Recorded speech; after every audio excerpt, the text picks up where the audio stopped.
अब ये जो मुझे दिल्ली की हवा लगने लगी थी, इसका कारण मैं नहीं था, बल्कि अशोक सर थे। क्योंकि अशोक सर रोज मॉल जाने लगे, मजे करने लगे। जब से पिंकी मैडम उनकी लाइफ से गई थी, लड़कियों के साथ में टाइम स्पेंड करने लगे। अब मालिक जब ऐसा सब कर रहा था, तो नौकर कैसे पीछे रह सकता है। मैं भी करप्ट हूँ। अशोक सर रोज होटल से होटल, मॉल से मॉल घूमते रहते, और आज भी मैं उनको एक ऐसे ही होटल में लेके आया था। बाहर बैठा उनका इंतजार कर रहा था, तभी मुझे वो ड्राइवर मिला जो मेरा दोस्त था। उस साथी ड्राइवर से मैंने पूछा, आज से कुछ सालों बाद हमारे फ्यूचर का क्या होगा। वो हंसने लगा। फ्यूचर? हाँ, फ्यूचर का क्या होगा? तो उसने बोला, वही कच्ची बस्तियों में घर होंगे, ज्यादा ज्यादा अगर पैसे सेव कर लिए तो बच्चे अच्छे स्कूल में जाएंगे। और बुरे से बुरा क्या हो सकता है? मैंने उससे पूछा। बुरे से बुरा?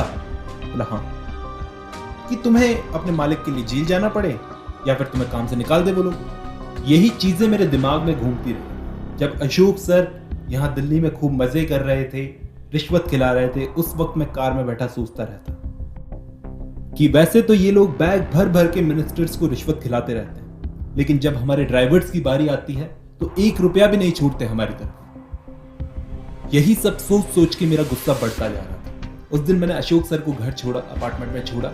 उसके बाद मौका देख करके मैंने कार निकाल करके फुल म्यूजिक में गाना बजाते हुए सड़कों पर घूमने लगा। एसी भी चलाया, क्योंकि आज मुझे सारे रूल्स तोड़ देने का मन कर रहा था। अगले दिन सुबह अशोक सर जिस लड़की को साथ में घर लेकर आए थे, वो शायद उनकी कोई दोस्त थी, मुझसे बात कर रहे थे। मैं दरवाजे पर खड़ा सब कुछ सुन रहा था। वो बात कर रहे थे। अशोक सर बोले, तुम्हें ड्राइवर घर छोड़ देगा। तो वो बोली, नहीं नहीं, मुझे तुम्हारे ड्राइवर पर भरोसा नहीं है। ड्राइवर लोग जो हैं बहुत गंदी नजर से देखते हैं। फिर वो चली गई। शाम के वक्त अशोक सर ने मुझे बुलाया। फिर वो एक बैंक से दूसरे बैंक से तीसरे बैंक जाते रहे। लाल कलर के बैग में एटीएम की मशीनों से पैसे निकाल निकाल कर इकट्ठा कर रहे थे। मैं सब कुछ देख रहा था और समझ रहा था सारा खेल। फिर वो एक मिनिस्टर को पैसे खिलाकर किसी आदमी के साथ बाहर आकर कार में बैठ गए। कार में बैठे बैठे ही शराब पीने लगे, जो शराब मुझे उन्हें सर्व करनी थी। एक हाथ से मैं गाड़ी चला रहा था, दूसरे हाथ से उनको शराब सर्व कर रहा था। फिर ये आदमी अशोक को लेकर एक होटल में गया। मेरा गुस्सा बढ़ता ही जा रहा था। एक जहर था जो अंदर से बाहर आ रहा था। इनको घर छोड़कर मैं वापस गाड़ी लेकर घूमने निकल गया, और चौकीदार ने मुझे नोट किया। वापस आते वक्त मैंने उसको पैसे खिला करके उसका मुंह बंद करवा दिया। ऐसे ही मैंने अपने मालिक अशोक सर को धीरे धीरे धोखा देना शुरू किया। पेट्रोल कम भरवाता, पर्ची ज्यादा की कटवा लेता। बिना कुछ खराब हुए ही उनसे कहता कि ये पार्ट खराब हो गया। थोड़े पैसे लगते, ज्यादा पैसे बताते। और जिस रात अशोक सर को कहीं जाना नहीं होता था, उस रात मैं गाड़ी को ले जाकर टैक्सी बना देता था। और झूठ नहीं बोलूंगा, उस वक्त मैं पैसा जमा करके एक लड़की के पास भी गया। लेकिन उस वक्त वो जो लड़की का मैनेजर था, उसने मुझे नौकर बोलकर धक्के मार मार कर बाहर निकाल दिया। बहुत मारा भी और पैसे भी छीन लिए। अब मुकेश सर भी आए एक दिन, और अब की बार उन्होंने अशोक सर को एक बैग दिया जिसमें एक मिनिस्टर को देने के लिए कहा था। उस वक्त अशोक सर बोल रहे थे, क्या भैया, मैं अमेरिका से यहाँ पर इसलिए आया हूँ कि मिनिस्टर्स को रिश्वत खिलाता रहूं। लेकिन उन्होंने कहा, मुकेश सर ने, ज्यादा अमेरिका की बातें मत करो। यहाँ पर पैसे खिला के काम बनता है। तुम्हें 2 मिनिस्टर्स के पास और जाना है अभी। अब पिंकी मैडम को गए हुए 3 महीने हो गए थे। इसके बाद ये वापस पैसे देने गए। मैं उनके अपार्टमेंट में गया तो अशोक सर बिल्कुल तैयार खड़े थे, पैसों का भरा बैग लेकर। ये जाने वाले थे पैसे देने। तभी फोन बजा। मैंने कहा, सर आप फोन उठा लीजिए, बैग मुझे दे दीजिए, मैं नीचे आपका इंतजार करूंगा। पहले पहले तो वो थोड़ा हिचकिचाए, उसके बाद उन्होंने बैग मेरे हाथ में थमा दिया। तो अब जो मुझे मौका मिला, बैग मेरे हाथ में ही था, मैं नीचे जाने की बजाय ऊपर वाली मंजिल पर गया। बाहर निकलकर सीढ़ियों की तरफ भागा और बैग खोलकर देखा तो उसके अंदर पैसों की चमक, पूरी सीढ़ियां चमक उठी उन पैसों की चमक से। मुझे कुछ समझ में नहीं आ रहा था मैं क्या करूं। इतने पैसे एक साथ देखकर मेरी तो आंखें फट गई। मेरे माथे से पसीना बहने लगा। मैंने बैग बंद किया, और 20 मिनट में जब अशोक सर नीचे आए तो उन्होंने क्या देखा, कार वहीं थी, बैग पीछे वाली सीट पर उनका इंतजार कर रहा था। वो कार में बैठे फोन चला रहे थे, और जो मेरे दिमाग में चल रहा था उससे वो एकदम बेखबर थे। मेरे अंदर से एक आवाज आ रही थी कि आज जो करना है कर लो, कोई कुछ नहीं करेगा। पीछे बैग देख देख कर मेरे तो माथे से पसीना बह रहा था, और दिल से आवाज आ रही थी ये जो बैग रखा हुआ है ये मेरे लिए रखा हुआ है। मेरे दिमाग में आ रहा था मेरा बाप हॉस्पिटल में खांसता खांसता क्यों मर गया, इन जैसे लोगों की वजह से। इन जैसे लोगों ने डॉक्टर्स को पैसा खिलाकर कहीं और काम पर लगा दिया, तभी तो वो मर गया। ये पैसा टैक्स बचाने के लिए ये लोग देते हैं, जो टैक्स हमारे गरीबों के हिस्से का है। तो ये पैसा मेरा ही है और ये मुझे पैसा चाहिए। इसके बाद मैंने मिनिस्टर के घर उनको छोड़ा, 20 मिनट में आता हूं ऐसा कह करके अशोक सर अंदर गए। तो मैं 20 मिनट वहां उनका इंतजार नहीं करने वाला था, बल्कि मैं रेलवे स्टेशन गया। वहां जाकर चार्ट को देखा, पूना, कलकत्ता, मुंबई, कहां जाऊं बैग लेकर। फिर इसके बाद मैं कंफ्यूज होकर वापस मिनिस्टर के घर पे आकर घर के बाहर आकर खड़ा हो गया। अशोक सर को उठाया फिर से और गाड़ी में बैठे बैठे मैंने सर से बोला, अशोक सर से, सर मुझे आपसे कुछ कहना है, मैं सब कुछ कन्फेस करना चाहता था। वो मेरी बात पूरी सुनने से पहले ही बोले, मुझे पता है तुम्हें क्या चाहिए। मैं डर गया। उन्होंने जेब में हाथ डाला, नोटे की गड्डी निकाली, बोले पैसे चाहिए ना। एक छोटा सा नोट निकाला, 1000, 500 और सबसे छोटा 100 का नोट निकालकर उन्होंने मेरे हाथ में रख दिया, मुझे दिया, जिसे देखकर मेरा गुस्सा और बढ़ गया। अशोक सर को अपार्टमेंट छोड़ने के बाद में मैंने वो 100 का नोट नाली में फेंक दिया, जिसे देखकर गरीब बच्चे थे वहां पर छोटे छोटे, वो उस नोट पर टूट पड़े, जिन्हें देखकर मुझे और गुस्सा आया। मेरा गुस्सा और बढ़ गया कि गरीब की कैसी जिंदगी है।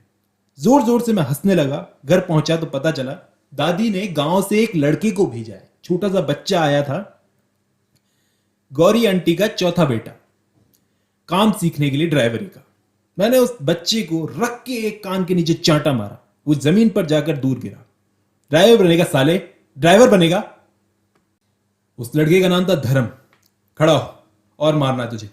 उसको रख रख के मैंने चांटे मारे, ड्राइवर बनेगा।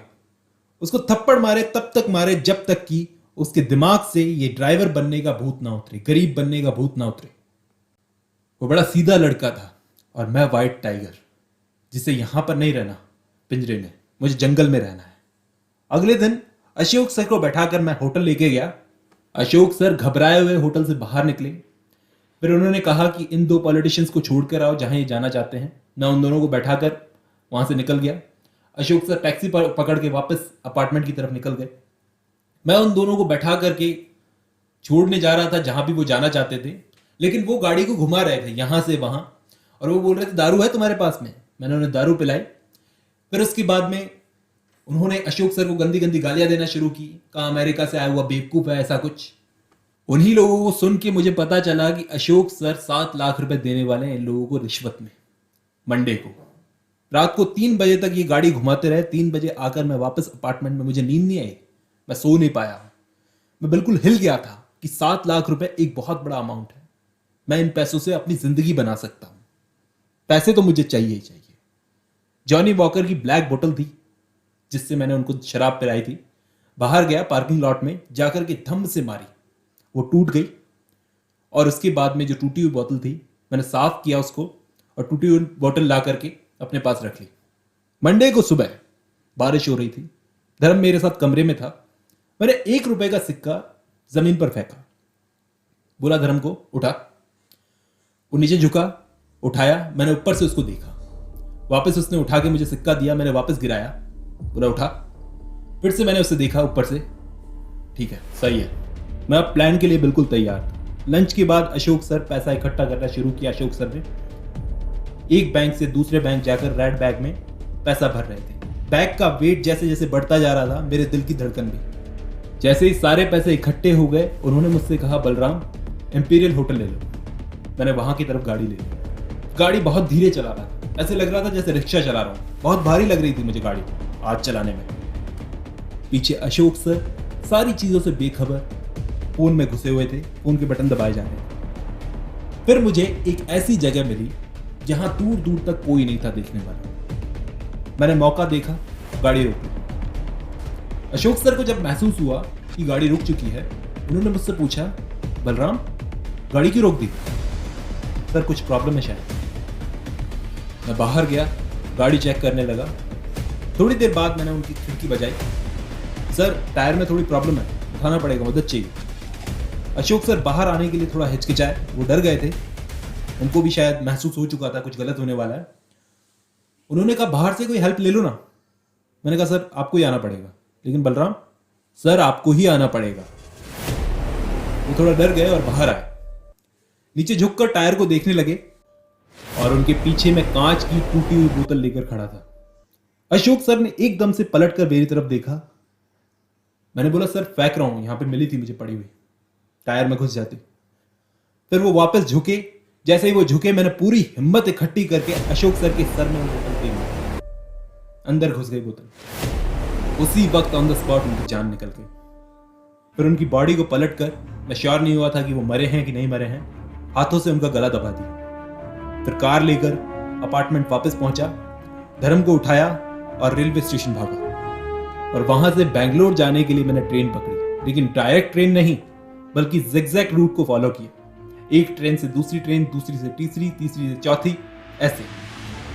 अब तक रेलवे स्टेशन पर मेरे पोस्टर्स भी लग चुके थे और पकड़े जाने का खतरा बढ़ चुका था।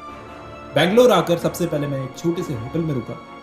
पूरा दिन मैं बाहर नहीं निकलता था, अंदर ही रहता था होटल में, क्योंकि मुझे पकड़े जाने का डर था। लेकिन अब धीरे धीरे जब डर खत्म होने लगा, मैं धीरे धीरे बाहर जाना शुरू किया मैंने, और धीरे धीरे इस सिटी का बिजनेस, इस सिटी का माहौल समझने लगा। इस सिटी में बार्स और कैफेज में जाकर मैं लोगों की बातें सुनता। मैंने कहा था मैंने अपनी जिंदगी में जितनी भी नॉलेज हासिल की है, लोगों को सुन सुन के हासिल की है। सुनना भी नॉलेज पाने का एक तरीका है। मुझे मालूम था पीछे से वो लोग मेरी फैमिली को मार देंगे, और शायद अब तक मार भी दिया होगा, लेकिन आगे बढ़ने के लिए कुछ ना कुछ कुर्बानी तो देनी ही पड़ती है। धीरे धीरे मैंने सीख लिया था इस सिटी का बिजनेस, कि रात के वक्त लोगों को टैक्सी की बहुत जरूरत है, बहुत डिमांड है। कॉल सेंटर्स वगैरह में लोग काम करते हैं, उनको टैक्सी की बहुत जरूरत है। तो मैंने कैब्स के लिए एक टैक्सी कंपनी से बात की कि मुझे रेंट पर टैक्सी चाहिए, लेकिन वो लोग नहीं माने। फिर मैंने पैसे खिला करके अपनी छोटी सी एक टैक्सी कंपनी चालू की। उस टैक्सी कंपनी का नाम रखा व्हाइट टाइगर, जो कि आज मेरा बहुत बड़ा बिजनेस हाथी बन गया है। मेरा बिजनेस सर, आज मेरी कंपनी है व्हाइट टाइगर टैक्सी कंपनी। आज तक मैं कभी पकड़ा नहीं गया। मुझे आज भी डर है कि कभी ना कभी मैं पकड़ा जाऊंगा, इतना बड़ा एंटरप्रेन्योर बनने के बाद में भी। लेकिन फिर भी मैंने जो भी क्राइम किया उसके लिए कोई अफसोस नहीं है, क्योंकि मुझे उस गरीबी वाली लाइफ से निकलने के लिए ये करना जरूरी था। ये क्राइम जरूरी था, वैल्यू थी इस क्राइम की। यहां पर ये कहानी खत्म होती है दोस्तों, लेकिन इस कहानी को खत्म करते हुए मैं एक सवाल पूछना चाहता हूं आप लोगों से। इस कहानी के खत्म होते होते हम सबको इस मेन कैरेक्टर बलराम से एक नफरत सी हो गई कि अशोक ने इसका क्या बिगाड़ा था जो उसको इसने मार दिया। लेकिन आप खुद सोचो, इसको क्रिमिनल ये खुद बना क्रिमिनल, या फिर पॉलिटिशियंस और सोसाइटी ने इसको क्रिमिनल बनाया, उन पैसे वालों ने इसे क्रिमिनल बनाया? इस सवाल का जवाब आप कमेंट्स में जाकर दीजिएगा। आज की वीडियो में बस इतना ही। मिलते हैं मंडे को एक और इंटरेस्टिंग नोवेल के साथ। Thank you very much.